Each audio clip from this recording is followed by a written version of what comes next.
అవును కాక బాగుంది బాగుంది బాగుంది.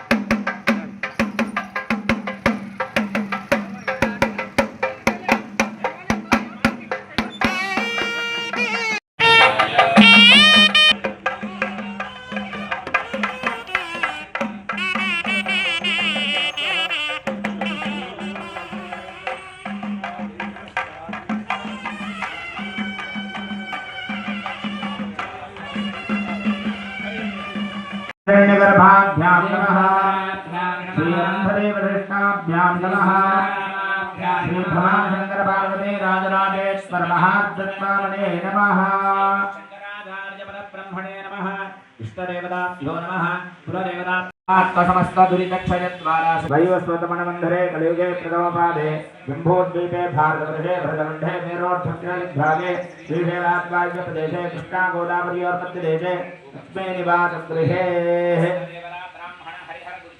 मकराणां मध्ये ज्योतिषे फलाभवनाम संवत्सरे भगददिने वसन्तऋतौ वैशाखमासे शुक्लपक्षे अध्यस्तौ पञ्चम्यां वासरावासमस्त दुरितक्षयद्वारा श्री परमेश्वर उच्चिष्ट श्री परमेश्वर प्रीत्यर्थं सह कुटुम्बानां क्षेमस्थैर्यधैर्य विजयवीर्यदीराचार्य स्वामी प्रीत्यर्थं ब्राह्मण सेवा समितेन अभिवृद्ध्यर्थं यथा साधे नित्यपुष्टाङ्गरेश्वरे गो सर्वभूपराघ्रापदामि मूर्धानं दिवो अरतिं पृथिव्या वैश्वानरमृदालधारभद्रविगो सम्राटमदितिं जनानामा पूज्या शक्राधैर्भाग्या विक्रोशत् मम सुररिपुनाशक विक्रोशत् मम सुररिपुनाशक मत्क्लेशाञ्चमया गणपादपादौ शरणौ क्लेशाञ्चमया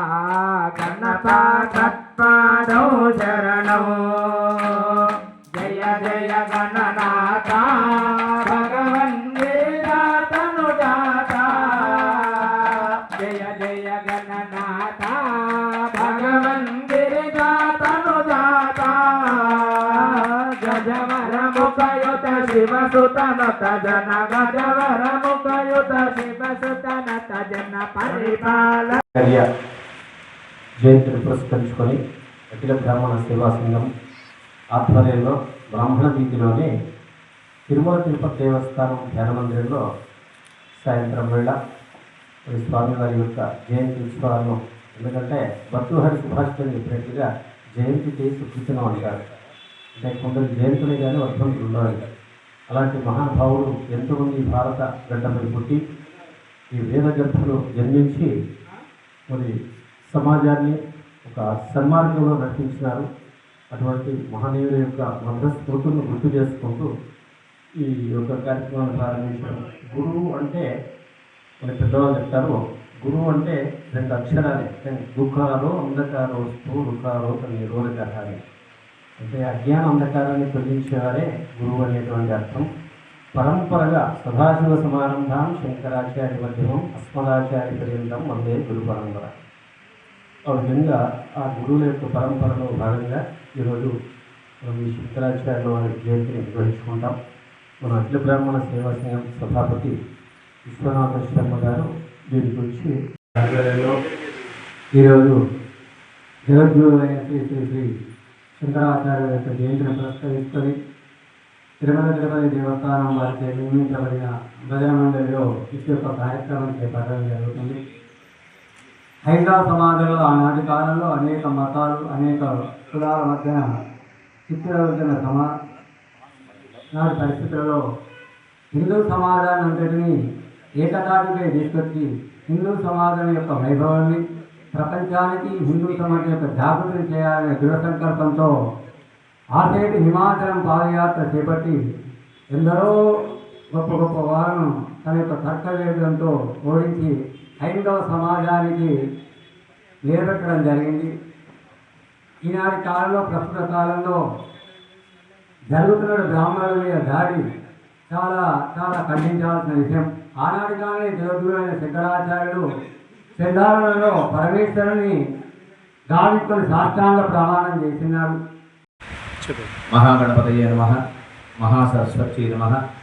శృతి స్మృతి పురాణానాం ఆలయం కరుణాలయం నమామి భగవత్పాద శంకరం లోకశంకరం.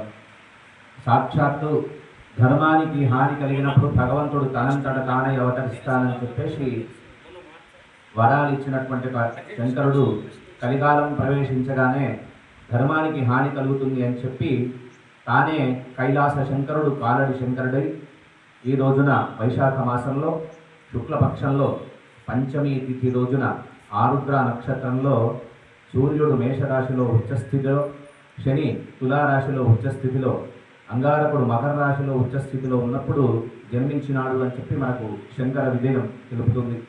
అటువంటి శంకర భగవత్పాదులు ఆర్యాంబ శివగురువుల ఇద్దరికీ కూడా వరాన్ని ఇచ్చి ఉద్భవించినటువంటి ఒక రోజు నేటి రోజు.